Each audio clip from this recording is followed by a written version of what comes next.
She had knocked on 6 doors that morning and heard no from all of them. The 7th didn't even open.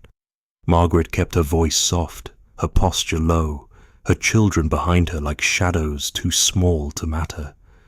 "Please," she whispered, "just a crust, even stale." But the windows stayed shut, the air thick with the shame she wasn't allowed to show. Her shawl was torn, her boots worn so thin she'd wrapped her feet in linen from an old pillowcase. Beside her, 4 sets of eyes watched her every move. 2 girls, 2 boys, silent, half-starved, and waiting for her to make the impossible happen. Their father had died in a quarry collapse 7 months earlier. Since then, no church or charity had lasted longer than the mercy of a single sermon. "They always feed you once," she had told the eldest, "then pray you disappear." The smallest boy, Henry, tugged her hand. "Mama, are we invisible?" "No," she said gently, "we're just in between being remembered." She didn't cry, not in front of them. She only wiped her hands on her apron and told them to follow. They reached the edge of the village by midday, the market stalls clearing, the smell of roasted meats floating from a nobleman's camp set up beyond the orchard. A wedding procession had passed through earlier, rich folk with banners and too much wine. Margaret hesitated. The guards wouldn't let her near, and yet the scent pulled at her like hope. She stepped forward. One guard narrowed his eyes. "No beggars." "I've children," she said. 4. "Then you're 4 too many," he sneered. She opened her mouth to plead again, but then a voice behind them broke the tension. "That's not how we treat guests." A man dismounted from a grey horse, dust coating his boots. His surcoat bore the crest of the Lancaster household, though dulled and stitched in places. A knight, though no longer young. He looked at Margaret, then at the children. "Have they eaten?" The guard said nothing. The knight removed a wrapped parcel from his saddle and walked toward them. "Sit," he said. "All of you." He didn't ask her name. He just broke the bread and handed out the pieces. And for the first time in weeks, someone fed them before asking what they were worth. They sat on the ground as instructed, unsure whether to feel grateful or afraid. Margaret kept her children close, one hand always resting on Henry's shoulder, as though at any moment this unexpected kindness might be yanked away like a curtain revealing a crueler play. The knight didn't speak much. He laid out the food carefully. Bread still warm, a wheel of cheese, slices of cured meat wrapped in oilcloth, and passed it around with the ease of a man who had fed others before. Her eldest, Nora, hesitated before touching the food. "Go on," Margaret urged softly, "but mind your manners." The knight shook his head. "No need for apologies or prayers. Eat like you belong, because you do." Margaret's eyes flicked up at him. He wasn't polished like the nobles she'd seen in passing. His armor bore scratches, and the fabric at his collar was mended by hand. A traveling man, perhaps between wars or promises. Still, the way he watched the children, ensuring each one had enough, reminded her of a time before the mine collapse, when her husband would bring home his wages and they'd eat bread and stew together with full bellies and full laughter.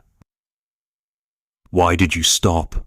she asked quietly once the children were too busy chewing to interrupt.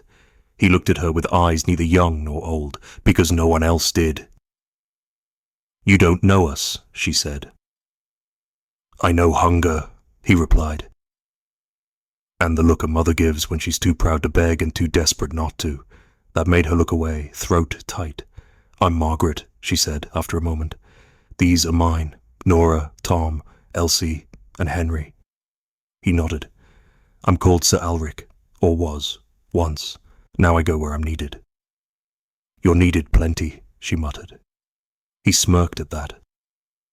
"Then I'll stay until you tell me to leave." She blinked, not sure if he was joking. No one stayed, no one even paused. But he leaned back, arms crossed, and gestured toward the trees behind the road. "I've a tent and a fire pit. You're welcome to share both until the world grows kinder." It was madness. It was dangerous. But it was also warm bread in her hand, and a man who hadn't asked her to earn it. "Just for the night," she whispered, but in her chest, a seed of something long dead stirred, not trust, not yet, but maybe rest. The last time she had shared a fire with a man, it had been her husband, with his cracked hands and quiet humming, long before the mine gave way and the church gave excuses. Now, as dusk settled like a cloak over the edge of the wood, Margaret sat across from a man who'd once been called Sir, but seemed to wear the title loosely. Alric worked silently beside the flames, heating a pan of oats and dried apples as her children dozed beside her, bellies full for the first time in days. He hadn't asked for their story. He hadn't offered his. But something in his silence spoke of roads walked alone and debts never paid or in coin. "You're not afraid of what people might think?" she asked, her voice low so the children wouldn't stir. "A knight taking in a widow and 4 brats?" Alric stirred the pot and didn't look up. "If I'd worried about what people thought, I wouldn't have survived my own war." "You fought?" she asked. "For the crown?" "For men who stopped writing my name once I came home," he said simply. "And for those who never had one to begin with." The wind picked up, rustling the branches overhead. Margaret pulled the blanket tighter around her shoulders. "People talk in the village. They say if you give to the poor, they never leave." "Good," he said, passing her a bowl. "Then maybe we'll all have fewer empty chairs." She ate slowly, each bite feeling like a betrayal to the month she'd learned to live with less. But the warmth worked its way through her limbs, untangling knots in places deeper than bone. "Tomorrow," she said, "we'll move on." "I have family in York." "Possibly."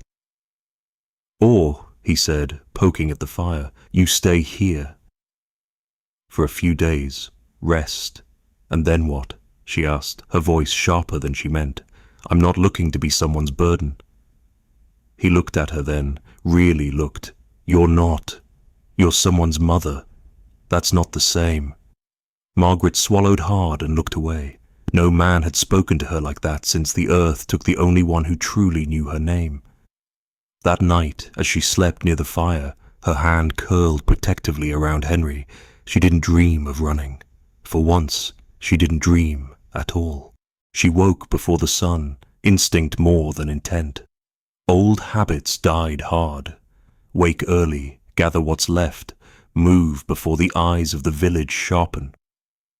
Margaret pulled her shawl around her shoulders and began folding the blanket. Will stirred first, then Nora. Henry mumbled in his sleep. "Quiet now," she whispered. "We'll go before anyone sees." But before they could pack the rest, a voice from behind the tent flap stopped her. "The tea's near boiling. Sit down before you insult the oats." Alric, not angry, just awake, present. As if he'd known she'd try to vanish before the kindness wore thin. Margaret hesitated. "We've taken enough." "You've taken what was offered," he replied. "Stay until the youngest can go 3 steps without stumbling." She looked at Henry, curled against a satchel with his thumb still tucked beneath his chin. He hadn't run in days. "The village won't like it," she murmured. "A night with a widow and 4 children sleeping at the edge of their orchard." "Let them not like it," he said simply. "I've been hated for more." The fire was already lit, the tea steaming. She sat. Slowly. "You always make it difficult to run." "That's the idea." That day passed differently. The children played among the trees while Alric showed Tom how to whittle a toy soldier from a fallen branch. Nora sat beside him, asking about armor and how real knights fought. Alric answered every question patiently. Even Elsie laughed when he let her hold the wooden practice sword and shouted, "Charge!" at the empty orchard. Margaret watched from the stump by the fire pit, her hands still and her thoughts louder than ever. He hadn't tried to save her. He hadn't offered promises. He had simply treated her as though her presence required no explanation. At sunset, a figure approached from the village path, an older woman from the parish, apron clean but mouth sharp. Margaret stood quickly, shielding the children. "We'll leave," she said, before the woman could speak. But Alric stepped forward. "They're with me." The woman blinked. "That's not how things are done here." Then perhaps it's time that changed. She left without another word. Margaret sat back down, heart thudding. "You didn't have to do that." "Didn't I?" he replied. "You were already standing alone. I just chose to stand beside you." And for once, she didn't push it away. By the second week, it was no longer a camp. It was home, rough at the edges, patched together with borrowed nails and repurposed planks, but steady. Alric had cleared a stretch of land beneath the oaks, and with Tom's eager hands and Nora's determined spirit, they raised a crude table from timber the orcharders had abandoned. Margaret watched the children hammering side by side and felt something terrifying. Stillness. Not the stillness of waiting for hunger or rejection, but the kind that allowed breath, space. She helped build too, stripping bark, smoothing splinters, sweeping the dirt floor of the tent as if it were a cottage. "You work like a woman expecting it all to vanish," Alric said, carrying a second bench across his shoulders. She looked up, sweating beneath her scarf. "Because it always has." "Not this time," he said. "Why not?" she asked before she could stop herself. "Because you say so?" He set the bench down and met her eyes. "Number, because this time, it's you who's building it." That silenced her, not because it felt untrue, but because part of her had never dared to believe it could be. That evening, they shared bread and stewed leeks around the table they had made. The children argued over who had nailed the bench straightest. Alric smirked. Margaret listened to their laughter like someone listening through glass, not yet convinced it was hers. But she smiled, genuinely. And when Elsie spilled soup on the table and cried, Margaret didn't flinch.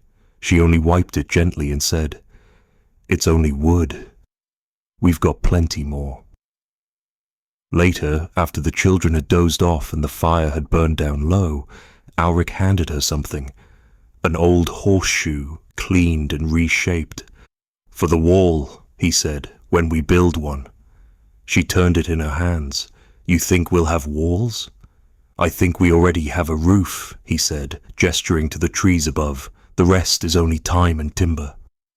"And patience," she said quietly. "I've got that too," he replied. "Enough for all of you." That night, she tucked the horseshoe into her satchel, not as a token of luck, but of choice.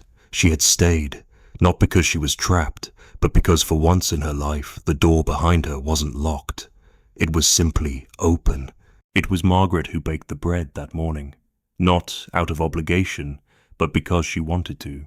The flour had come from a passing farmer who'd seen the children playing near the orchard and sent a sack in thanks.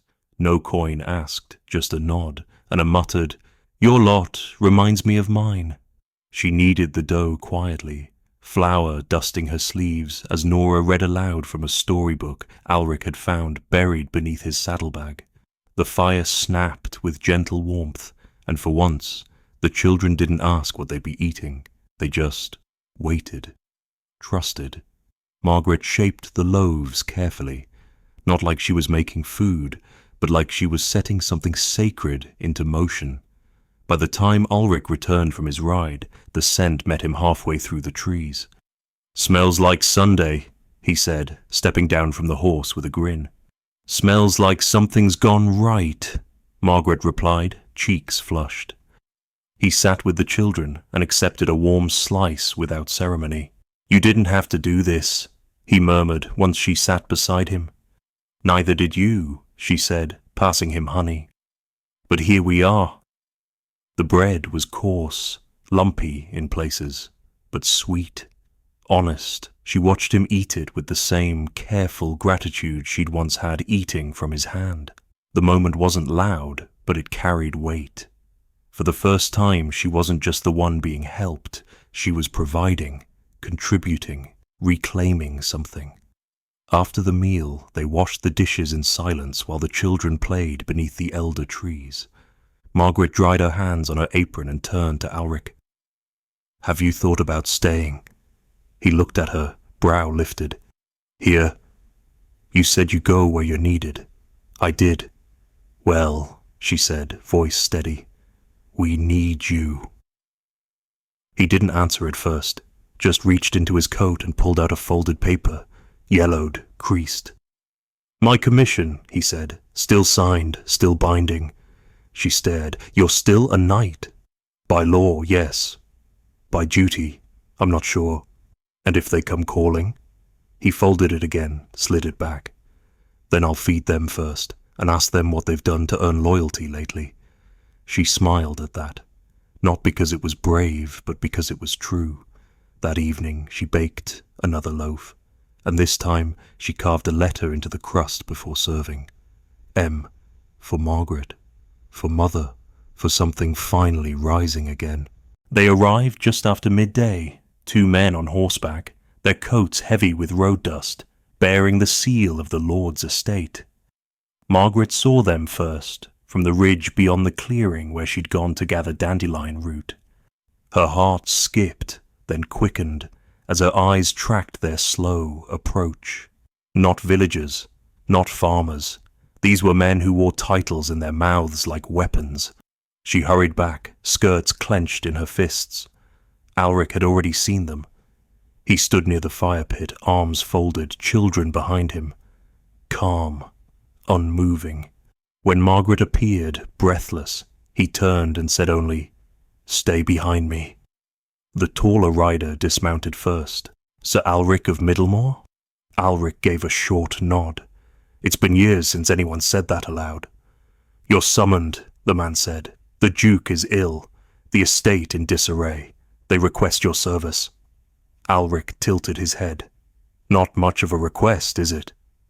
The second man squinted toward the camp, eyes landing on Margaret, then the children. "You've company."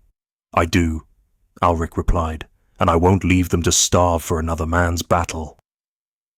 "This is the crown's matter," the rider barked. "So was the last war," Alric said coldly, "and it cost me everything but a title." Margaret stepped forward then, heart in her throat. "He doesn't belong to you," she said. The riders exchanged a glance. "This isn't your concern, widow." "It is," she said, stronger now.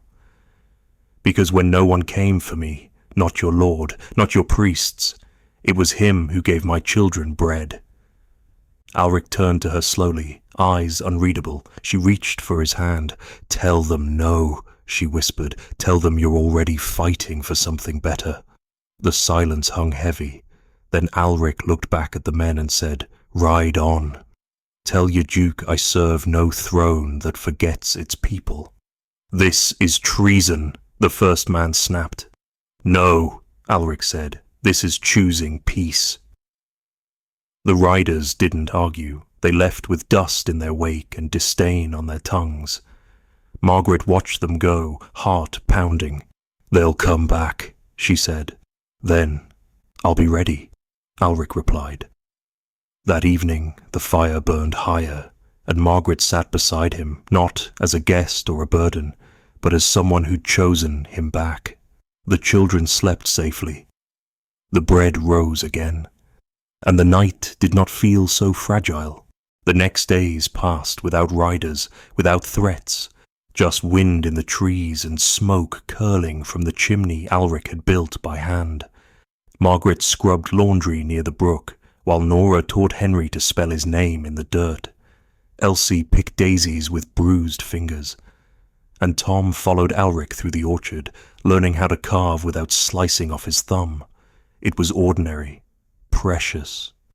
The kind of quiet that once felt like a pause before loss, but now felt like a life assembling itself, piece by piece. One afternoon, Margaret stood inside the canvas tent, folding the same blanket she'd once clung to as a shield against shame. Her hands paused. She turned to see Alric standing in the doorway, arms full of timber. "We've got enough to build a wall," he said, "a real one." "Why now?" she asked. "No one's come back." "That's why," he replied, "because this time we get to build before the storm." She stepped outside with him. Together they laid the first post. The children helped, dragging stones, laughing, shouting that it looked like a castle. Margaret smiled but didn't tell them she'd never stepped foot in a castle, never even touched a stone that wasn't stained by work. Until now. At dusk, Will, their youngest neighbour, wandered into the clearing with a sack of flour and a grin.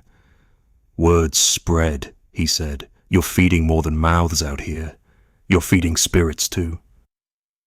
"We've enough," Margaret said. "We'll always share." That night, over stew and bread, Alric unrolled a map across the table. "If we dig a trench here," he said, pointing, "we can divert the runoff from the hill."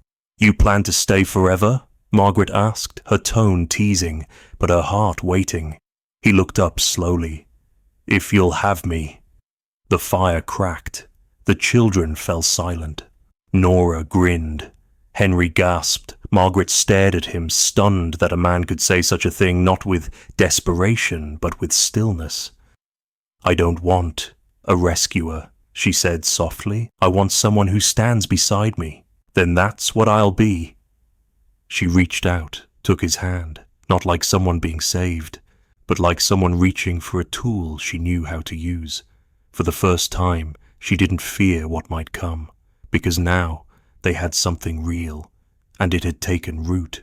It was Tom who first noticed the wagon, a creaky, uneven thing rattling up the orchard path, carrying sacks of spoiled turnips and a face Margaret hadn't seen in nearly a year. Her cousin's wife, Edna, lips pursed as if she were still smelling judgment. Behind her walked the pastor's apprentice, eyes lowered, clutching a basket of Bibles like they might ward off the shame he'd once helped deliver. "They've come to see if we've starved," Margaret muttered, wiping her hands on her apron, "or if the knights run mad." Alric stood behind her, calm as ever, sharpening the same blade he'd used to carve toy swords for Henry just hours earlier. "Let them look." The wagon halted at the edge of the camp. Edna called out, "We heard you taken to charity, Margaret." "Feeding strays and outcasts like it's a mission." "Not charity," Margaret replied, stepping forward. "Family, and it feeds itself now." The apprentice stepped down, shuffling awkwardly. "Some in town say you've turned your back on your name." "My name?" she echoed. "You mean the one you all stopped speaking?" Alric joined her then, his shadow long beside hers. "If you've come to offer help," he said evenly, "you're late. If you've come to take, you'll leave hungrier than you arrived." The children peeked from behind the tent, watching. Nora stood straighter than usual, as if daring the past to say something it couldn't. Edna sniffed. "You were always too proud, Margaret. And you were always too quick to say nothing when it counted." There was no shouting, just stillness. Then the apprentice, barely 20, stepped forward and offered the basket. "I came, not to preach, just to listen, if you'll let me." Margaret looked to Alric, then back to the boy. She took the basket. "Then you may stay the night, but we pray with hands, not books." That evening, the village's whispers grew softer, and by the fire, with bowls passed and blankets shared, Margaret watched as the children laughed with the pastor's apprentice, trading stories as equals. She didn't feel triumphant. She felt free, no longer begging, no longer chased. Just a woman with 4 children and a life rebuilt from scraps, and a man who'd never once asked her to earn his kindness. They had built something better than forgiveness. they had built belonging. The table was longer now, 3 benches on each side, carved from orchard wood and worn smooth by weeks of hands and laughter. On the first morning of harvest, Margaret rose early, kneading dough with fingers that no longer trembled. Elsie sat nearby, dusted in flour, handing her mother eggs one at a time. Outside, Alric stoked the fire pit as Tom and Henry dragged a basket of carrots freshly pulled from their small patch. Nora sharpened a carving knife with the confidence of a girl who no longer needed to be protected. When the sun broke through the trees, the villagers came, not with suspicion this time, but with offerings. A sack of barley from the baker's wife, a jar of honey from a boy Margaret didn't know. Even Edna returned, not with wagons or warnings, but with folded linens and awkward gratitude. No one mentioned the past. They didn't need to. Margaret greeted each visitor with grace, guiding them to the table she'd once been too ashamed to imagine. "Sit," she said. "Eat with us." Alric stood beside her, silent, steady, a hand always resting gently on her back, never to control, only to remind her she was not alone. As they served stew and warm bread, laughter replaced whispers. The children ran between adults, passing bowls, spilling crumbs, unbothered by the stares that once sent them hiding. When the meal quieted into contentment, Margaret stood and held up a cup. "There was a time," she said, voice firm but kind, "when I begged for scraps, when doors shut and heads turned. But today, I offer a meal. Not because I earned it, but because someone once gave me bread without asking who I was." She looked to Alric, who nodded but said nothing. "So now, I do the same. We feed whoever comes with empty hands, because hunger doesn't ask permission and kindness doesn't demand repayment." No one clapped. No one needed to. It was enough. That evening, after the guests had gone and the table had been wiped down with care, Margaret stood in the doorway of the tent that had once been all they had. "We built this," she whispered to Alric, "not out of charity, but from the bones of what they left us. And it stands," he said, "because you did." She leaned into him, her children safe, her belly full. And in the firelight, the woman who once begged for crumbs had become the one feeding the world. Please like, share, and subscribe to support more heartstrong stories of hope and humanity, right here on Echoes of England. If you had seen her begging for scraps, would you have stopped to share your meal? Let us know in the comments.